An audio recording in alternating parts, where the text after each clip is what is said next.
हामी ब्रिटिस कलेजको चाहिँ हाम्रो युनिकनेस भनेको हामी चाहिँ एक प्रकारको विद्यार्थीलाई एउटा अलराउन्डर बनाउँछौँ। हामीले उनीहरूलाई एक प्रकारको एउटा इन्टरनेसनल एजुकेसन प्रोभाइड गर्छौँ ग्लोबल स्ट्यान्डर्ड। हाम्रो युनिभर्सिटीहरू हाइली ऱ्याङ्क युनिभर्सिटी हुन्। बेलायतमा 200 वर्ष इतिहास भएका युनिभर्सिटीबाट कोर्सहरू पढाइरहेछौँ हामीले। हाम्रो करिकुलमहरू अप टु डेट छन्, लेटेस्ट छन्।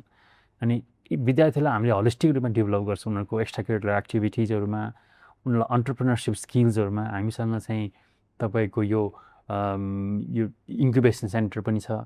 विद्यार्थीले आफ्नो जो मान्छे विद्यार्थीलाई हामीले चाहिँ जब होल्डर मात्र नभएर उनीहरूलाई अन्टरप्रेनर पनि बनाउन हामीले सहयोग गरिरहेछौँ होइन। हामीसँग आफ्नै इन्क्युबेसन सेन्टर छ, डेडिकेटेड सेन्टर छ।